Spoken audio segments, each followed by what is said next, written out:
all of this woke stuff, that way of thinking, I think a lot of people were initially open to it because they thought, okay, maybe this is going to be a way of thinking that makes life better. But life hasn't gotten better. It's gotten worse. Yes. And boom, we're live. What's up, everybody? Couple Casuals podcast. I am your host, Stefano. And guys, we have a special episode for you guys today. My guest today is a Canadian politician. He is the Conservative MP for Bowmanville, North Oshawa. And guys, he is on a mission to restore the North and the great Canadian promise. And guys, today's episode is brought to you by Canada First. Secure your home with Canada's best home fortification. Visit them at canadafirst.com to learn more. So with that being said, I want to welcome Jamil Jivani to the podcast. Hey, thanks for having me, man. Thank you for coming, man. I really appreciate it. We were talking a little bit there before pod about the importance of young men and the voice in restoring the North. So I look forward to getting into that with you today. There's so much for us to discuss.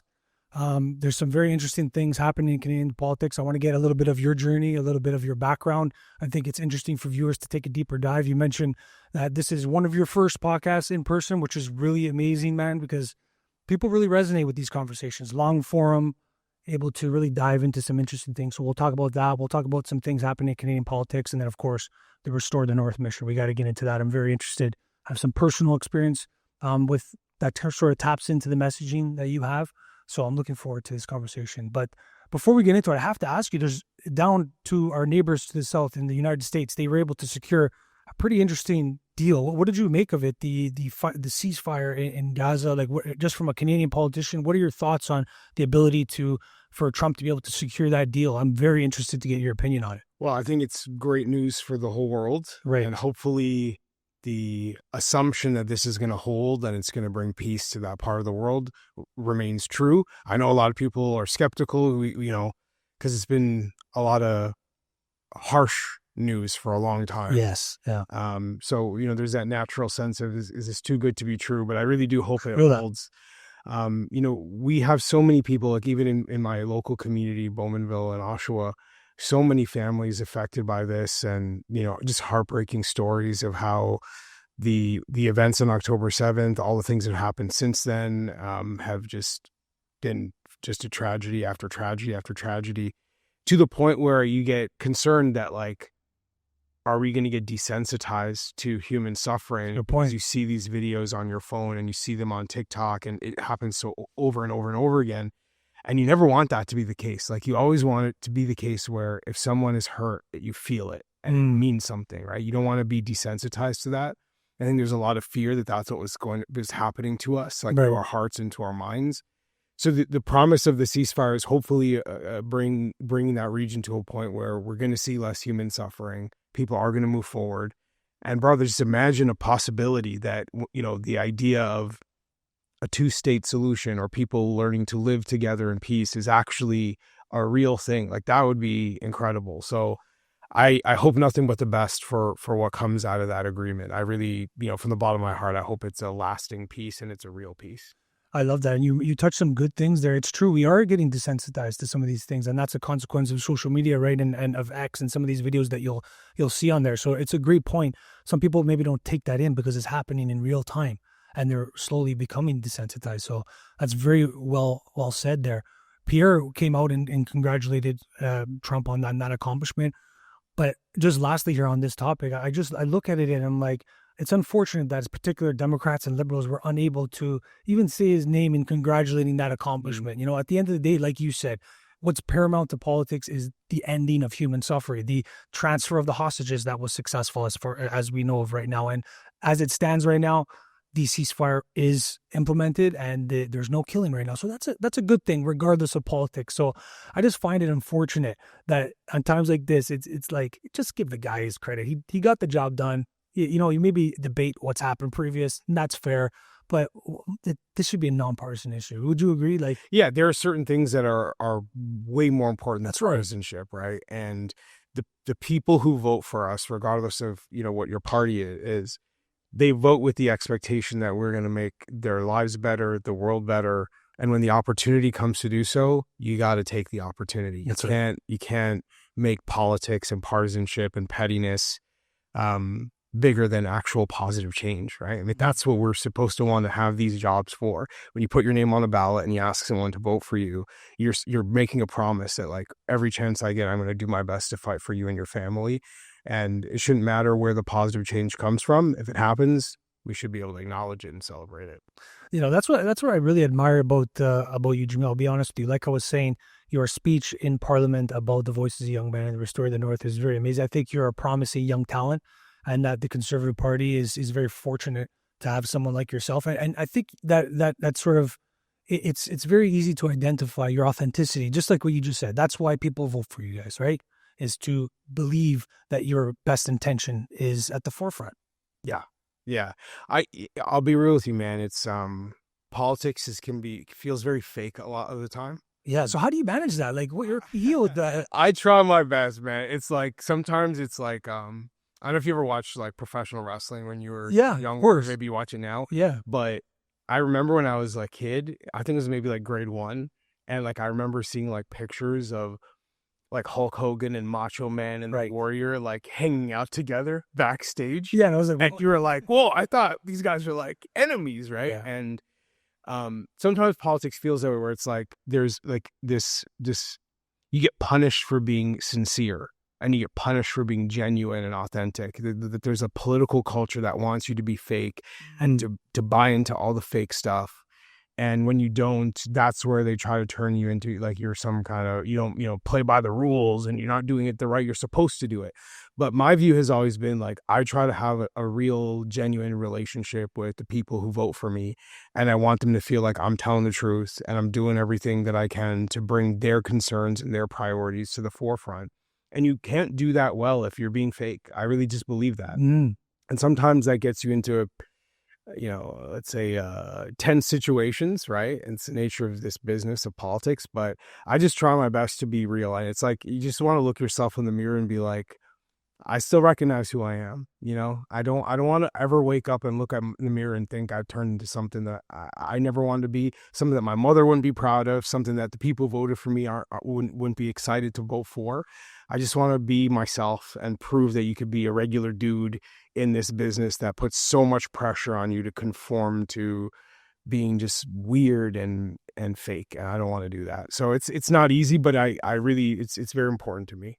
That's amazing. I really appreciate that, you sharing that, because I think Canadians really do see your authenticity and how you're navigating the political spectrum and what's being presented with you. And it goes a long way. This is an example of that. Some politicians will not be willing to have long form conversations because it's an opportunity to unravel your ideas and at great length, and it can be anxiety provoking. So I always commend and celebrate the individuals like yourself who are willing to have these long form conversations, because I feel it's somewhat the future. I would think it's moving away from the quick mainstream. I think it will always be there, but this is really refreshing. If somebody wants to get you to know you on a personal level, on a professional level, this is the perfect opportunity to do that. So I look forward to doing that with you today. And that's the best way for us to sort of start with your political journey. I'm very curious to see how your journey sort of unfolded from when you entered politics and how it sort of unfolded to where we are today. I know it must be long, but some markers of areas that you like to cover. Probably a good place to start in terms of my journey is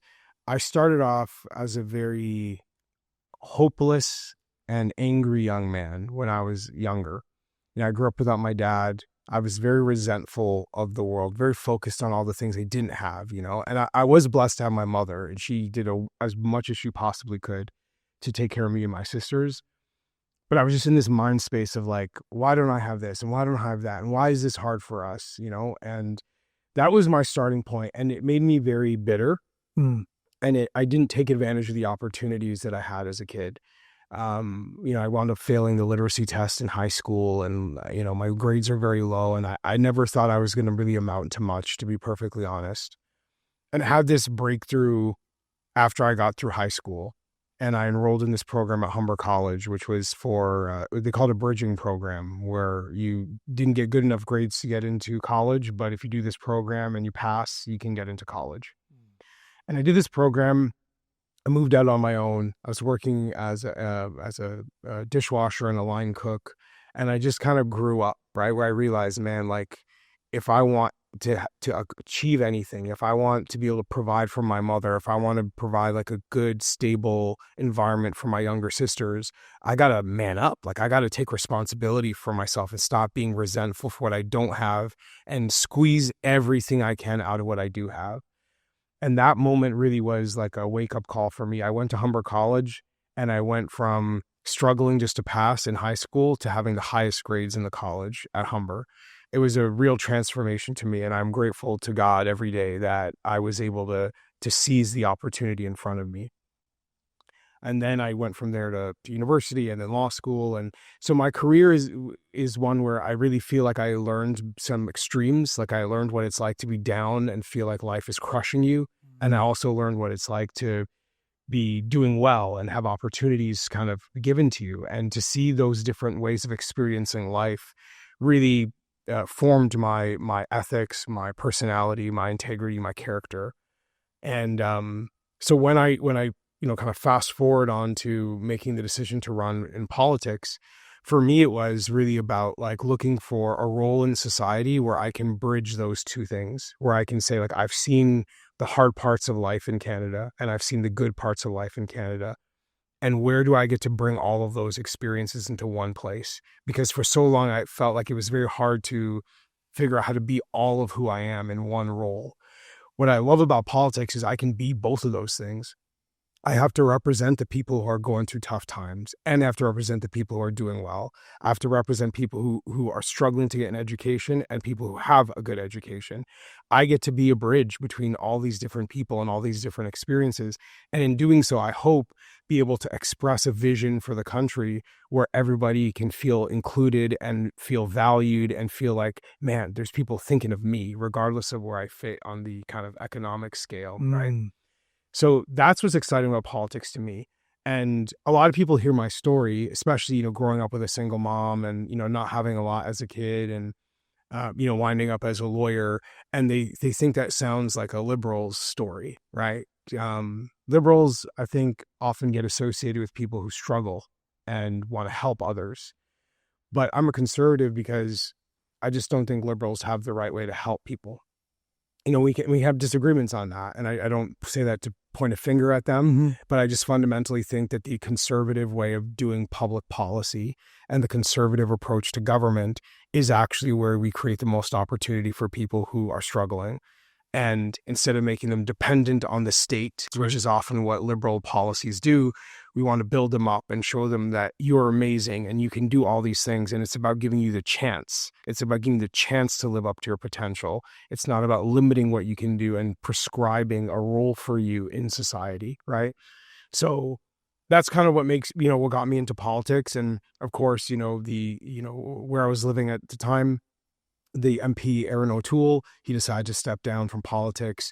And, I prayed a lot about it. I thought a lot about it. And I thought, this is a chance to kind of jump in and see what I can do. I've been writing about politics for a long time for the Toronto Sun and the National Post and stuff, been talking about it on the radio.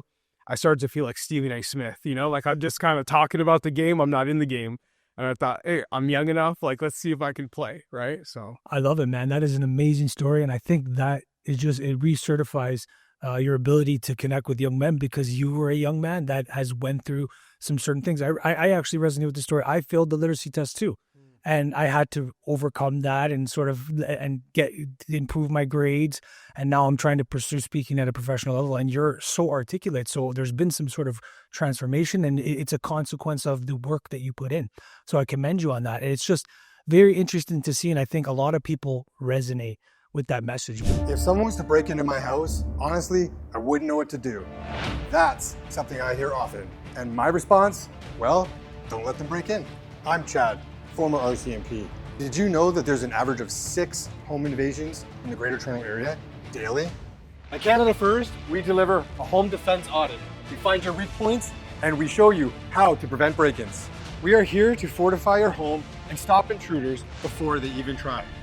Protect your home and what matters most with Canada First. Book your free home defense audit now.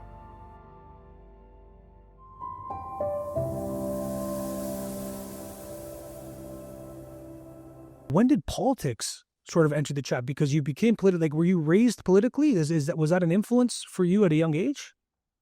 No, I grew up like many people do with, I think, like a certain kind of skepticism of government, skepticism of people in politics, feeling like they're not there for people like me, right? People in politics aren't looking out for people like me and my mom and my sisters. And I started to get more interested in it when I realized that there are important battles for the future in terms of our ideas and our values. And politics is a really important terrain in that battle. It's not the only one. There's culture, there's, art, there's business, but politics is an important one. And as I went through law school, I realized that was where I thought my talents might be applied in the area of policy. I didn't think about running for office at that point, but I thought, policy is interesting to me, the ways that we affect other people through these decisions that governments make. And then as I kind of came back to Toronto after law school and just realized that it was becoming I consider myself to have like fairly common sense values that I think most Canadians would agree with me on. One of my core beliefs is that children need their fathers. I grew up without one. I grew up in a neighborhood where a lot of my friends didn't have their dads around. When kids don't have that support at home, it's a big deal. And it creates a whole bunch of complications and challenges at home, barriers to success. It hurts your self-esteem. It hurts your ability to understand who you can be as a man. And it's just a fundamental belief that I had. And I started to realize that even things like that were starting to become controversial to say. Like to just say, kids need their dads, just like they need their moms. That people, the two-parent household with a mom and a dad is a good thing. And we should be making it easier as much as we can for dads and moms to be there for their kids. That's right. I think most people believe that, but it started to become controversial, like to think these things and say these things. And that's where running for office started to appeal to me, where I started to say, you know what, at an institutional level, on university campuses or in certain corporate HR, boardrooms, you might not be able to say this, but the average person knows that it's true. And maybe politics can be the place where the average person's views and values could actually be expressed, where you can't fire me because someone in the HR department doesn't like what I have to say, or you can't fire me because, some CEO doesn't like what I have to say, or, some school principal or dean of social studies, right? But where the average person's values decide who represents them and who gets to speak on their behalf. And that's where running for office started to become more appealing, because I was realizing, I had a lot of different jobs throughout my 20s. And what I learned is that people with those common sense values, they're starting to feel silenced, starting to feel like we have to be careful. If we say this, they're going to do that, right? And I was like, well, maybe politics can be where we actually get to tell the truth. I mean, people don't think about politics as where you tell the truth, but maybe that's what it could be, And that's why I thut, let me put my name down and see what I can do. Yeah, it's definitely a vehicle to stimulate that conversation. I think that's what sort of modern conservatism is doing now. Do you think the pendulum is swinging a bit? Because when I got interested in politics, it was around 2016. Jordan Peterson was on the university campuses debating Bill C-16, I think the compelled speech laws. And I was like, what is going on exactly? And then I started to pay more attention and the rabbit hole unfolds in front of you. But at that point, it was like what you were mentioning, very constrained to the nuclear family seemed to be under attack. It's very strange. Some of the things that you could say, you can't say, what they push, what they don't push. Do you think the pendulum is swinging? Are we coming towards more of a line of common sense? I do think it is swinging back, not quite as in the middle as I wish it was. Right. But it's starting to move in a better direction for two main reasons, right? One of them is because of guys like you, guys like Dr. Jordan Peterson, people who have used new forms of media to communicate with the public and show people, hey, you're not alone for having this common sense view. Look, there's a whole ecosystem of people who want to get that view out there. And I think that's very much a reality of new media, breaking away from the sort of centralized control of just a few corporations deciding what people see and hear. And that's a good thing. Absolutely. Yeah. So I think that's a big part of the change. The other part of the change is all of this woke stuff, and whatever you want to call it, woke, DEI, whatever terminology you want to use, I would call it sort of hyper-liberal thinking. Woke is a beautiful assessment of it, yeah, for sure. That way of thinking, I think a lot of people were initially open to it because they thought, okay, maybe this is going to be a way of thinking that makes life better. But life hasn't gotten better. It's gotten worse. Yes. So now people are like, hey, you know what? You've been lecturing me about all this woke DEI stuff. But look, like, I'm, regardless of what I look like, my life is getting harder. Like, you're not actually helping a person or a family or a community. And I think that's creating more healthy skepticism of this hyper liberal thinking around these social and cultural issues. And I think that's what today's conservatives represent, is an alternative to that, which is quite refreshing. And it's sort of intrigued the non-voter to get interested in politics. And we've seen such a shift over the past several years. And if we really reinstill that message, I think that conservative values can be an alternative to that woke stuff that I believe is actually nonsensical, and it doesn't do our country good. And we've seen the consequences of that. What do you think it means to be a conservative today in Canada? Like, how would you describe that to a young person, to somebody who's watching, who's like, what does it mean to be conservative? That's a very important question. And I do think it can change from generation to generation. My belief is that for our time period, for today, where we are now, it is based on an appreciation for what Canada is and how we built this country to where we are today.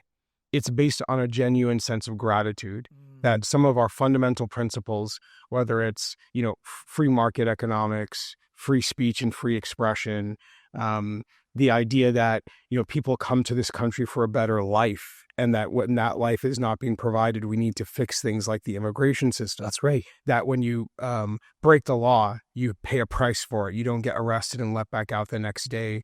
Like, these are fundamental things that made Canada a special country. These things are all under attack at the moment. And our job as conservatives is to say, well, you know why Canada's awesome? Because of choices we made before, and we can make those choices again. It's not about putting the 1950s on a pedestal, right? And saying, well, why can't we just go back to Leave It to Beaver? That's not what we're talking about. But what we are saying is this country was built in a good way. And the goodness of this country is fragile. You can't take it for granted. It can be destroyed if you don't protect it. And our job as conservatives is to protect it, to make sure we restore that for the next generation, right? And it is very forward thinking in that sense, because what we want to be able to say is that every opportunity, every blessing that our grandparents' generation had, we want our grandchildren's generation to also have. That, to me, is what being a conservative is. That's very well said, Jamil. Honestly, it's very beautifully articulated, and I think that resonates with a lot of people and the voters of the Conservative Party. And some of them were probably liberal at a certain stage. Earlier on, maybe the classical liberal used to believe in freedom of speech. They used to believe in these things, not passing censorship laws, And now that sort of is where the common day conservative is. They were once a classical liberal that are now voting conservative because it's common sense. And you touched so beautifully on immigration crime. It's sort of the meat and potatoes of what I want to get into next. But before I do, let's stick on when you won. You won your riding, 58% of the vote. Did a very, very amazing job. And then from that, the political, like the way everybody sort of resonated with your message, I think people are really supportive of you. They're really happy with you. 58% of the vote is quite an amazing accomplishment. On the conservative leadership level, unfortunately, we didn't get the same. What's the sentiment now running amongst the Conservative Party? Is it the comeback season? Are they very happy and proud? What is sort of the sentiment amongst your colleagues? Well, it's hard to speak for everybody, but I think what majority of us, maybe even all of us, would agree with is that we were right on policy, right? Mm-hmm. So much so that as soon as Justin Trudeau left and Mark Carney came in, Mark Carney started to adopt some of our policies, right? Like getting rid of the carbon tax as an example. I think there was the home buyers thing too. He removed something there. Yeah, they were copying and pasting. Yeah. And so we are confident that the key priorities for most Canadians, affordability, housing, crime, immigration, economic opportunity, we believe we have the answers to this. We really do. And the election results are disappointing, of course, for Conservatives and many other Canadians across the country who did not believe the Liberals deserved another chance. They've had a decade in power.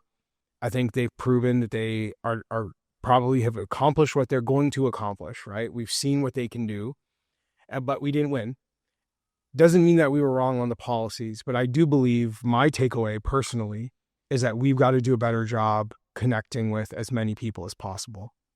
What I mean by that is we've got to show people kind of what we were just talking about, that conservative politics can respond to the problems of today, right? That we have solutions and that our solutions can be communicated in a way that brings people in. That is a key part of our task, right? We are right now in Toronto. Between where we are now and driving to my office in Bowmanville, very, very few conservative seats were won, right? This is the reality. You head west from here and you go all the way down the 4-1 until you hit, I don't even know how far you'd have to go. But it takes a while before you hit another conservative seat. We are in the middle of the part of the country that we need to really connect better with people. And I think that's a challenge on us. I don't blame the voter for that. What I say is, okay, we took our loss, we get back up, and we keep fighting and we move forward. And part of that is understanding, have we delivered our message as effectively as possible to as many people as possible? That's the challenge. And it's one of the reasons why I'm grateful to be talking to somebody like you, because I know that the more we get out there, whether we agree, whether we disagree, at least people will know where we stand. And I want people to see that, we're genuine in trying to make things better. We believe our ideas will help, and we're thinking about everybody. We're thinking about the good of our country. We're not a party just for some people. We're a party for everybody who wants a better future for Canada. I love it. It's well said. When you won, I have to ask about this. The speaking on the province in general, you won and you had some strong words for Doug Ford, which I think a lot of Canadian conservatives, myself included, I voted conservative my whole life. They would agree with you. They were looking at some of the things unfolding. You're having lattes with Mark Carney. These optics aren't very good for the Conservative Party. You look on like a team level, like we were mentioning earlier about wrestling and how you would see them backstage with each other, but they're fighting. It's like, why not stick together? Why not be working alongside the federal leadership of Conservatives? Conservatives should stick on the same team. At least I would think, on just a sensible, being outside of politics, that's what I would think. You look at the states, I think that's how it works for the most part. Like the governors work well with the president. On the Republican side, you want to you're better together. You're seeing some of these optics and it didn't really look good. And I have to just ask, is the sentiment still the same? Do you feel the same about that situation looking back? Because it resonated quite a bit with a lot of people, Jamil. It went pretty viral. Yeah, well, I think it went viral because a lot of people were feeling that and, appreciated someone saying it. And sometimes that's what you got to do in this job, is you got to speak to what people are seeing and feeling, right? I've made my views on Doug Ford well known. And my hope would be that he will behave differently moving forward.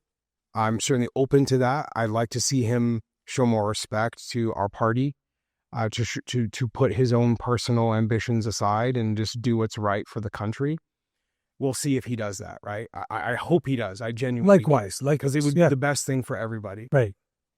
But I do think that it's important for people to acknowledge there's a deeper issue, right, going on here when it comes to Ontario provincial stuff, which is that there are a lot of problems in our province that people feel are not being addressed. I don't know if you've heard of this series of essays that have been written by young conservatives. The website's projectontario.ca. Okay. But a bunch of smart young people who basically are just putting their ideas out there and saying, like, this is what we wish was happening in Ontario right now. And I would encourage people to go and read those essays and see that, there's a lot of work to be done here. There's a lot of work to be done in Ontario. For sure. I don't think the premier should have any time in the day to be worrying about what's happening federally. Yeah. I think he's got his plate full here, and I'd like to see him focus on that. Is it true that he did not meet Pierre prior to that election? Like, he's never met him before? Is that true? I don't know is the honest answer, but I wouldn't be surprised if that were the case. Yeah, like that's really unfortunate, man. It's really unfortunate because I think that there is a lot of work to be done here in Ontario. Like you mentioned, we're in a stronghold, and I would think that I know it's different in Canadian politics where the province and like the federal don't necessarily work hand in hand, but you have the Conservative name. Most of the people that are voting for you, brother, are because they don't want Liberals to get into power, and probably because they support Pierre and the federal team. So that's why they're voting for you on the provincial level. So I would agree. I hope that he would find his way to more of a common sense level and maybe reach his hand and work with Pierre on a federal level. Maybe we're stronger together. I'd like to believe that. And it's just a reinstatement of the importance of that conservative message getting across on a provincial level and then on a federal level too. But let's move to Canadian politics now. Let's talk a little bit about that. We discussed a little bit about the election and how it unfolded, but what is your assessment so far on just Mark Carney and the Liberal Party so far?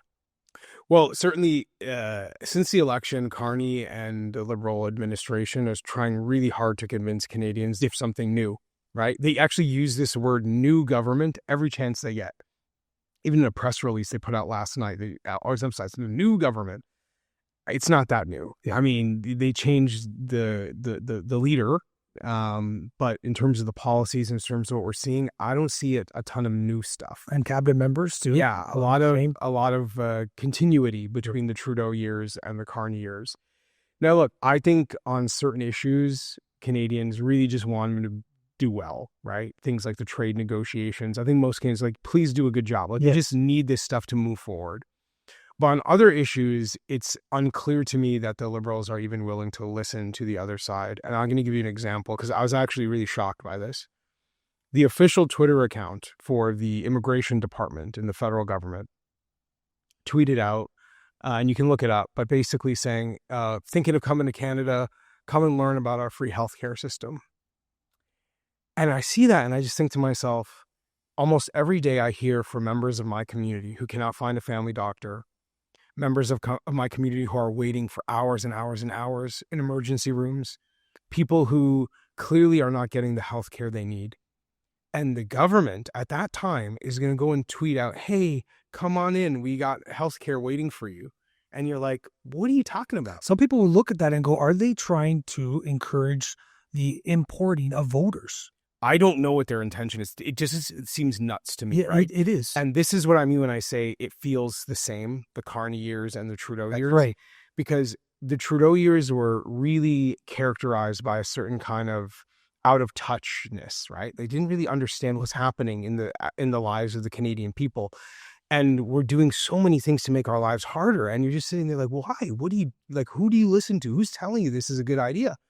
And then you see things like that being put out by the Carney administration, and you're thinking to yourself, man, are you guys even reading the room at all? Yeah. Please come to a hospital in Scarborough, come to a hospital in Mississauga, come to a hospital in Oshawa, and you tell those people who are waiting for health care that we're bringing in more people on the promise that we can give them your hospital bed. That's crazy.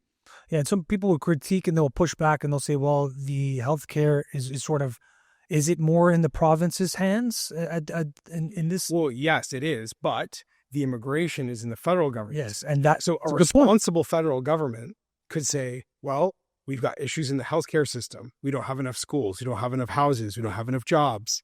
Maybe we shouldn't be increasing the number of people coming into Canada every year. Mm-hmm. And, Carney and his cabinet ministers will pretend that we're going to lower the numbers. We're going to learn our lessons from the Trudeau years. Yeah. But then you see stuff like that and you're like, what did you learn? You're repeating the same bizarre messaging. And that's sort of the motif through the Liberal Party. That's sort of it's more of the same. It's very confusing at times. It's your sentiment there. It's like, are you guys reading the room at all? Do you not see there's a crisis happening with our healthcare system?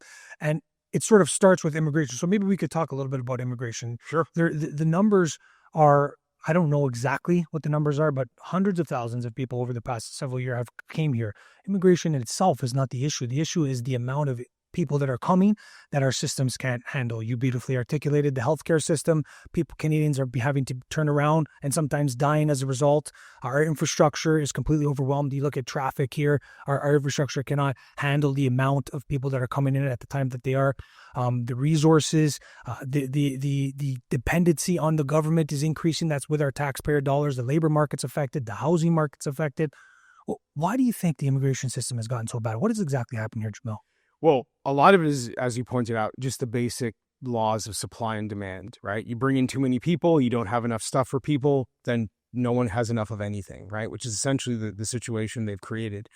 Now, why they decided to put so many people in, part of it is, bringing a lot of international students to essentially fund post-secondaries, right? Not all, but many became dependent on, international student money. Mm-hmm. Part of it was bring in temporary foreign workers to provide labor for certain industries that didn't want to pay Canadians maybe what they asked for the same job. Right. But honestly, I think a lot of it came down to a cultural problem where for years and years, Canadians were sort of afraid to talk about immigration the way we talk about any other public policy. Great point. Because they were constantly being told, well, you're racist if you question immigration policy. And what that created was almost this mask that the government could wear while they would bring in all these people and not feel like they had to answer questions or be held accountable. Yeah.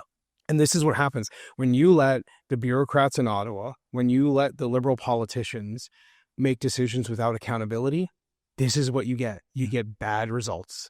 And so because of the fear of being called a racist or a bigot, people were afraid to say, hey, what are you doing?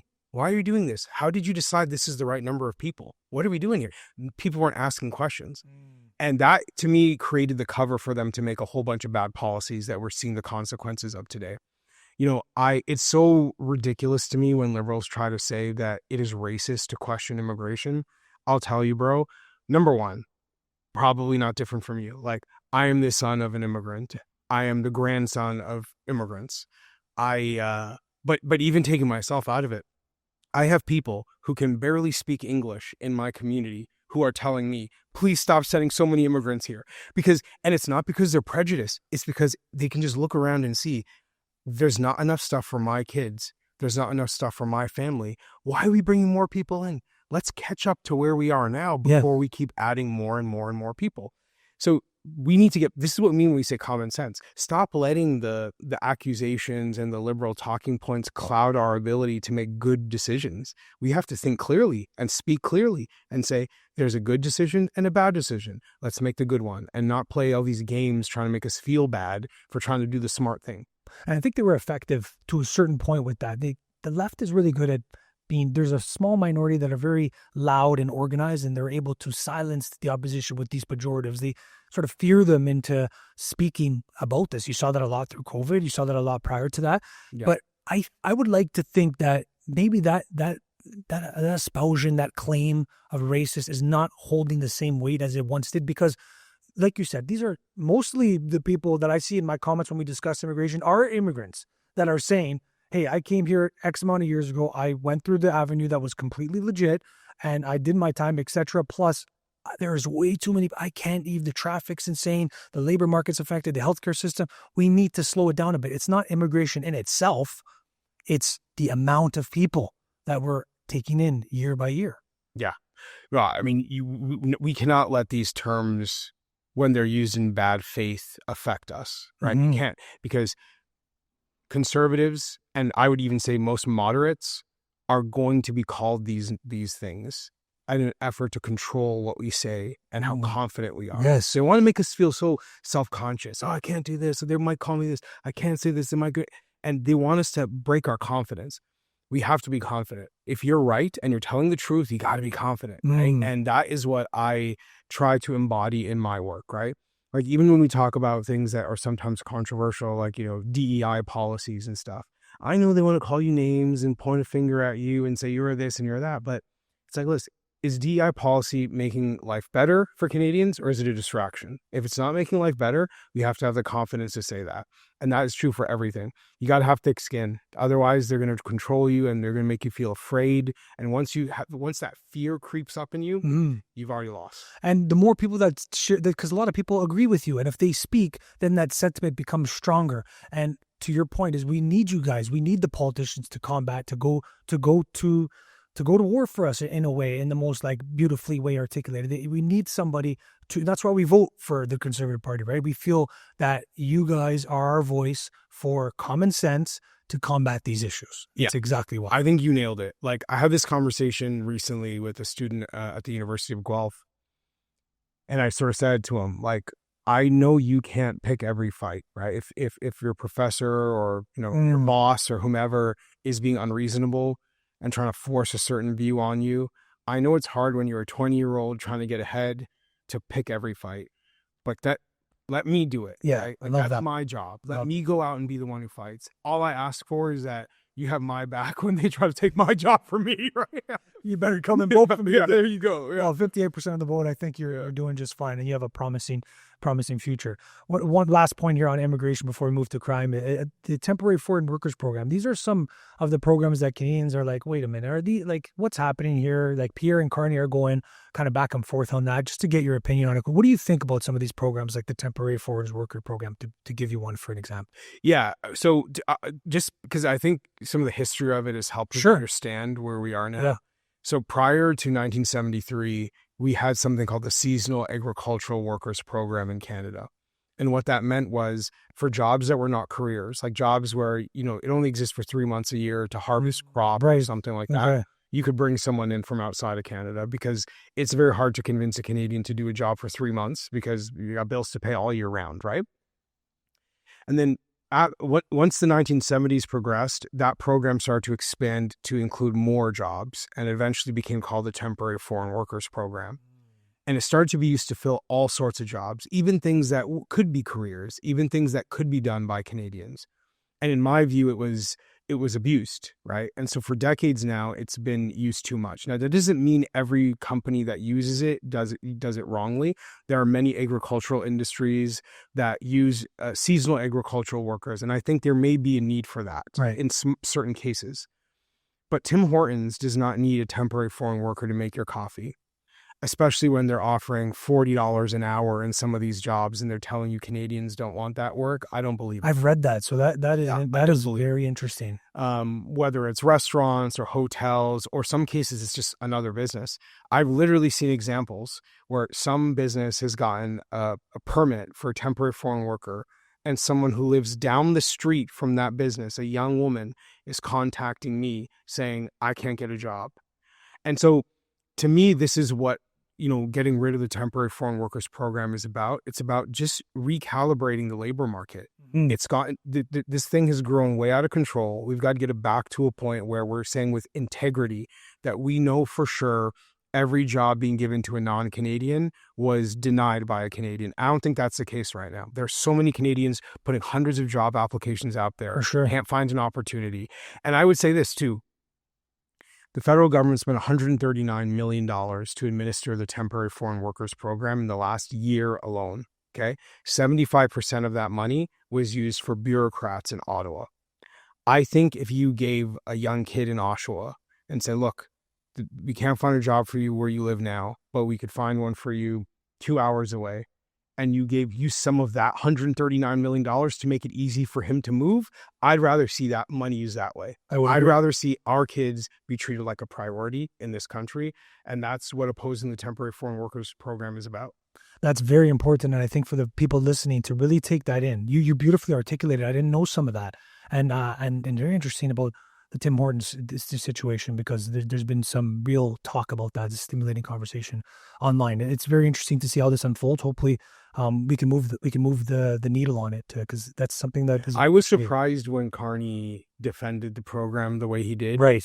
Because I really do believe it needs change. I mean, just objectively, wherever you fall in the political spectrum, the youth unemployment rate is at 14.5%. For young men, it's over 20%. And you're going to come out and say that there's no Canadian kids want these jobs? I just don't believe it. Again, out of touch. Read the room, right? There you go. Another thing they're out of touch with. Let's talk about crime for a second here. I got a story for you just on the way here, okay? I live in Vaughan. Last night, home invasion in Vaughan. The assailants, the accused, whatever you want to call them, the criminals I like to call them, they took the car, stole it, and then tried to get on the highway, I guess, in police pursuit, smashed it into right here on City View where I have to get the ramp.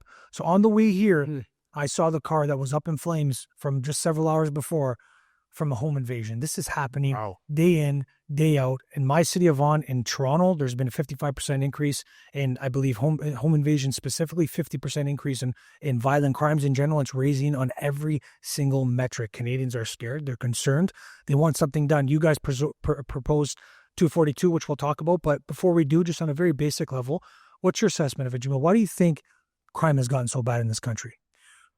Well, a lot of the reason crime has gotten bad is because the justice system is weaker. Right. The justice system is weaker because for a decade there has been a philosophy in the federal government that a strong justice system is racist. That's right. It goes back to the woke DEI stuff we were talking about. It always does. And Bill C-75 is a direct consequence of it. Exactly. So they are basically saying that it is racist to keep a repeat offender locked up.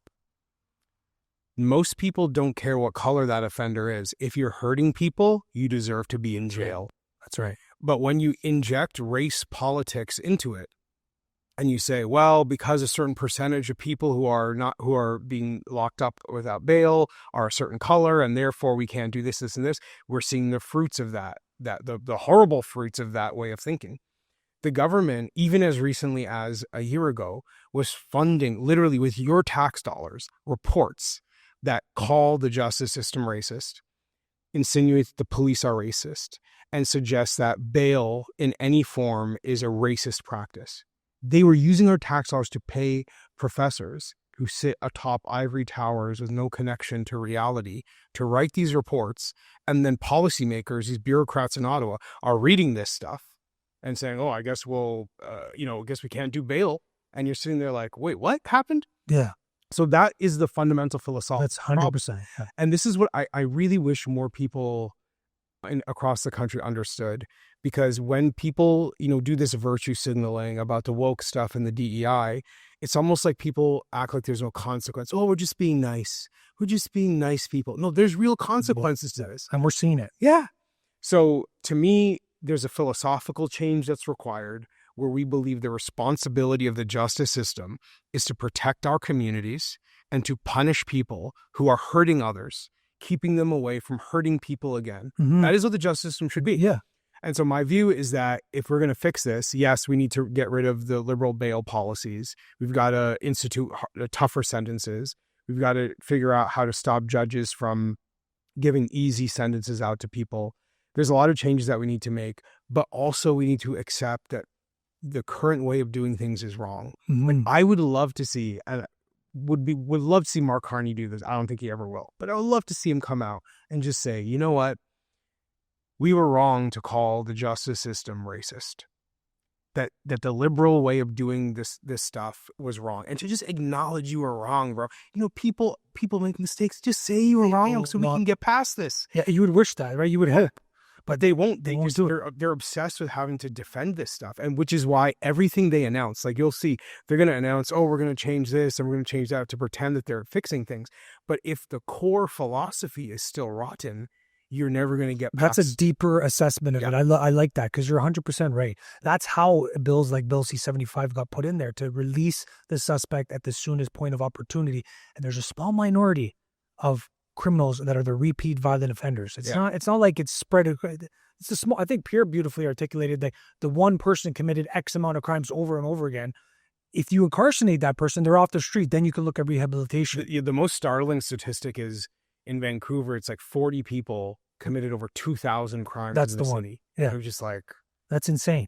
How does that happen? And one of the things conservatives tried to propose was Bill 242, the Jail Not Bail Act. So something to go directly after the core of the problem, not the philosophical, because that will have to be accountability from liberals. But they tried to propose it, and it was rejected by the Bloc, and it was rejected by, of course, the Liberals. Why? Why do you guys? Is it because? What do you think, Jamil? Just genuinely, I want to ask you. Do you think that they just don't want to give the Conservatives the win because it could actually have consequences in a successful manner? Why vote against it? Why no? Yeah, well, that bill was put forward by my colleague Arpan Khanna, who did a great job of working with police associations and meeting with police chiefs and victims' rights groups. I mean, that bill reflected the sentiments of so many people. Yes. It wasn't just the Conservative Party. It was like we brought in so many people into that process, right? And I do think part of it is the Liberals not wanting to, work with us, right? They always accuse us of not wanting to work with them. Oh, you guys are just opposing everything we do. But when we then put an idea forward, they won't even meet us halfway on everything, right? Yeah. So I think that's part of it. I do think part of it is also and I don't know exactly why, you'd have to ask them, but they just have some desire to not want to respond to the concerns of police officers. They're like, I don't know if it's like they're tone deaf or they just don't think that police unions have anything worth saying. But every time the police unions, speak up about something like they did with that bill, the Liberals just want to shut down the dialogue. And we had literally the head of the Toronto Police Association, biggest association in the country, saying, hey, this is good. Can we do something with this? Let's get some action, And they just didn't want to listen. So I don't know why they're so adamant about not wanting to listen to the police for help from cops. But there's a weird dynamic there that I can't speak to. And I wish more people ask the Liberals, why don't you ever want to listen to what the police have to say? I think it's back to your point earlier. It's philosophical. They don't actually philosophically understand what is exactly going on here. And they possibly don't want to usher in accountability, because that's what that proposal or these sort of claims and things from these unions would do. It would force accountability. They did implement a bill in regards to the buyback program, which is going to cost Canadians over $700 million of taxpaying dollars, when that doesn't actually go after the problem at all. The overwhelming majority of people committing crimes with firearms are the criminals, not the legal, law-abiding Canadian citizen who owns a firearm. So they put forth, I'm going to be straight, I think they're capitalizing on a catastrophe to take people's guns. That's what I honestly think. I think that there's a rise in crime, and this is a good time for us to usher this $700 million thing that we're going to put through for the buyback program. And they're not actually going after the crime specifically. They're not going after it directly. Yeah. The thing that I try really hard to do is to try to explain the gun issue from the standpoint of someone who did not grow up with guns for hunting and, learning about guns in that way. So did I. Shooting. Yeah. Like I've lost friends to guns violence, right? In me growing up around the Toronto area, like guns always symbolize something scary. That's me, right. Like, which is fair. Yeah. And I think a lot of people in this part of the country feel that. But what you said is so important, right? When you said, like, we do want to stop that, the gun violence, right? We do want to stop 100%. The gun crimes. The question is what the Liberals are proposing actually a response to that, right? And it's not. It's not at all. That's the issue that I wish more people in places like Toronto understood, is that they're offering you a fake solution. Yeah. They want it to sound like they're doing something, but they're not. Toronto police, like a huge percentage, I think it's north of 80% of the firearms that they confiscate, illegal firearms, are coming from the U.S. border. Yeah. The guy who owns a rifle an hour from here, who uses to hunt turkeys, it has nothing to do with the gun crime. That's right. In Toronto. But the Liberals are trying to obfuscate the situation, right? And what's crazy, remember when I said to you that this business is really fake? Right? Yeah, okay. I did. Politics is very fake. So I'll give you one of the best examples I can. The Liberal public safety minister was caught on audio recording, I heard it, saying that their gun confiscation program is a waste of money and is not going to accomplish anything. He said that to one of his boys. He said it. He's had quite an interesting rollout. And then he came into Parliament the next day and pretended we didn't know that he said that. Yeah. He's like, oh, well, this gun confiscation program is great. And we're sitting here like, wait, aren't you the same guy who literally just said to your boy that it doesn't work? Yeah. And this is what I mean. It's like, it's so fake and cynical. And I just wish... Like, I want Canadians to realize it doesn't have to be this way. Yeah, exactly. Like, you don't have to be lied to by your government and accept that as how business has to be done. This guy, by the way, the Liberal minister, is from here. He's from Scarborough. He knows what people in Scarborough are concerned about. He knows that this is not going to save a single person's life, and he knows that people deserve better. That's why he said what he said when he thought no one was listening, because he knows better. But then he comes into Ottawa like macho man coming into the wrestling ring and pretends that he believes in what he's saying when he knows he doesn't. Yeah. And that's what I mean. It's just people's lives are at stake. Exactly. Here, and they run this like a game. And people are dying, man. Like in my city of Vaughan here, just lastly here on crime, he got killed in front of his family. There was a situation that happened in Vaughan. And again, this is to our point at the beginning of the conversation. They're putting politics over what actually really matters, which is Canadian safety, the taxpayer, not the law-abiding Canadian citizen who has a firearm, the criminals who are committing the crimes with firearms, like you said, north of 80%. That's an overwhelming majority. Most people don't know about this. And that's why it's good to have conversations like this. This will get clipped up. People will see it. It provides awareness to that, because most people don't know that they call him Gun Grab Gary. I heard that's his new name. He's got a lot of nicknames. He's got a lot of nicknames. He is on one side talking about the real feelings that he has for this program, and then the other coming in the next day, like you said, and putting on the mask. I think that is just the motif of the Liberal Party, unfortunately, nowadays. That's what it looks like. But it's a sign of overreach, and that's what I want to talk to you about next. The Liberal Party has become somewhat of a bloated bureaucracy. The federal consultants have increased. The salaries of federal employees have increased dramatically over the past several years. And they are really encroaching into individuals' lives. I want to talk to you about Bill C-8 and Bill C-9 specifically. C-8 being the Cybersecurity Act and C-9 being the Combating Hate Act. I'm very concerned, along with many Canadians, about now this intervention where now Liberals are trying to put forth legislation that will put you in jail for things that you say online and remove your access to the internet. What do you take of these bills? What are your thoughts on them? Well, I understand why people are concerned, because this government does not have a track record of using its power with restraint, right? I mean, we've seen example after example of the government going too far, and now they put more powers on paper that they're asking to have. And Canadians are like, but why would we trust you? Yeah. Right. And their response is, well, you're interpreting it the wrong way, or you're assuming Always that we're going to do this in the most extreme case, but really we have good intentions. I don't think people should be judging governments by intentions. What's on paper is what should be assessed. And what's on paper, people are right to be alarmed by. It's more power to define hate speech, which is power to define what speech is legal and illegal. It's more power to decide who gets access to the internet and who can see and say what on the internet. I mean, this is a lot of power to have. And, so I understand why people are concerned. Many of my colleagues, Andrew Lawton, Jacob Mantle, Matt Strauss, have done a fantastic job. Les and Lewis, standing up to this, calling it out, and putting up a fight. And I want people to understand, like, when we don't have the majority of votes in Parliament, right? We're the opposition party. We can't, singularly decide whether something becomes law or not. But part of what we try to do is just put up a fight so enough Canadians might see, wow, this stuff, we don't want this. That the Liberals start to realize they should probably be careful with putting something forward that is this unpopular. That is what we not. So if you're concerned, I would just say, tell everyone you know about this. Make sure your friends, your family, your coworkers are informed about what's going on, because this stuff happens in the shadows. It happens when no one's paying attention, and we sit there in Parliament and we try to scream at the top of our lungs, hoping people will listen. But if they don't listen, there's only so much we can do. That's right. And I think conversations like this provide awareness to it. I make some videos about it. I talk about it a lot because it's concerning. We've seen in the UK already, over 12,000 people have seen jail time for posting memes and things that they said online. You may not agree with everybody online. They may say things that are completely out of pocket and just inappropriate. But that fine line of censoring people or removing access to the internet, we have to be very careful going down that route.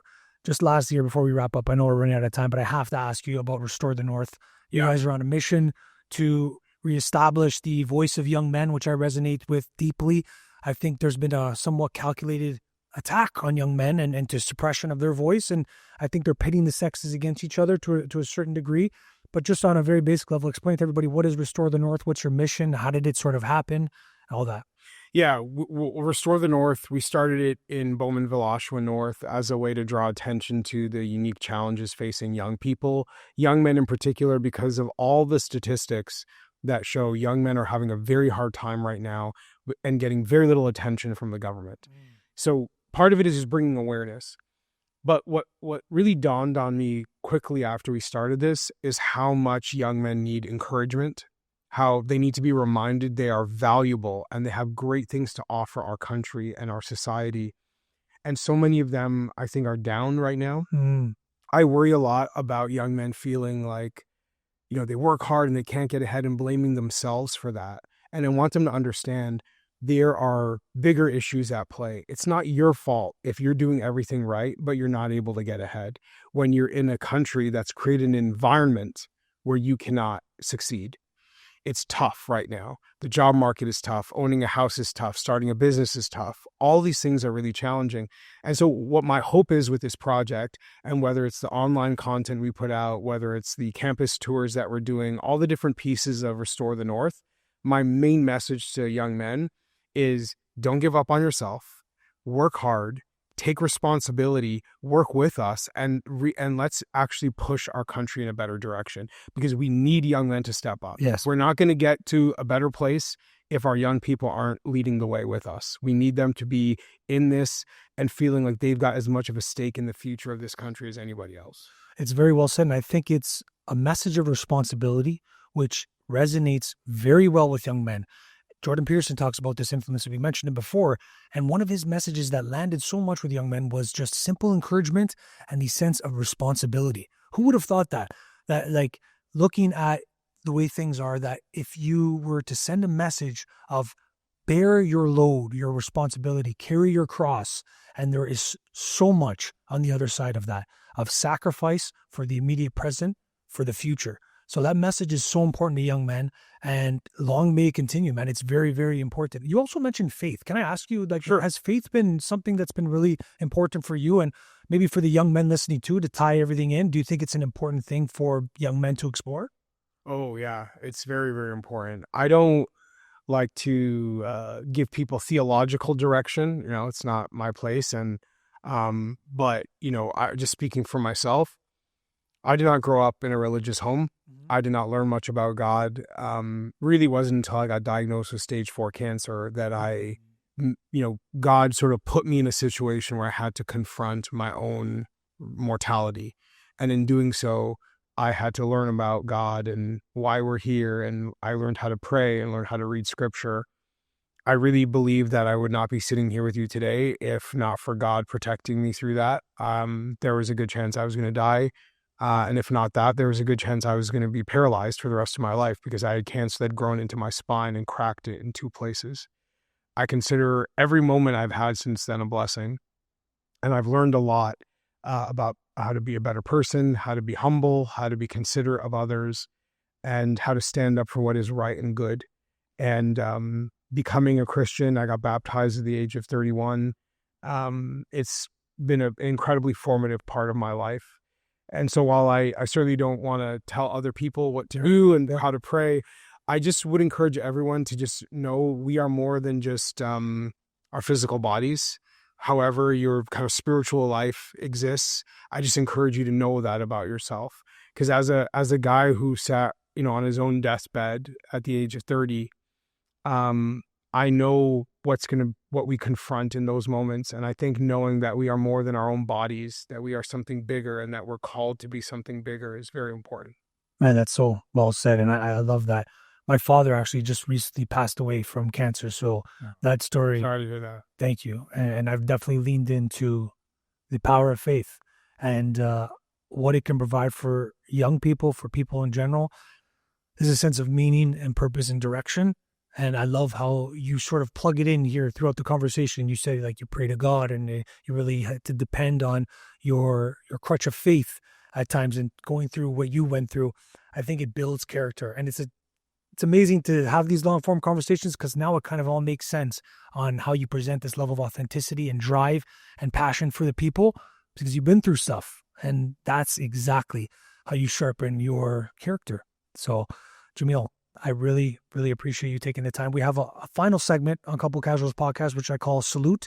I give an opportunity to the guest to just end us off with either a word of encouragement, a quote, whatever you prefer. I said this in Parliament, and I think it's probably good to repeat. If I had to give any young man listening to this podcast or watching us right now advice, I would say, speak clearly, tell the truth, organize, and be undeniable. Man, that is amazing. I love it. And long may that message continue, man. I'm cheering you on. I'm rooting for you. I appreciate your time, and I think you have a promising future in the Conservative Party. I'll be following closely. Thank you, brother. Appreciate you, brother. Thanks, man. And appreciate all you guys. Until next time, love you, nobody else. Ciao.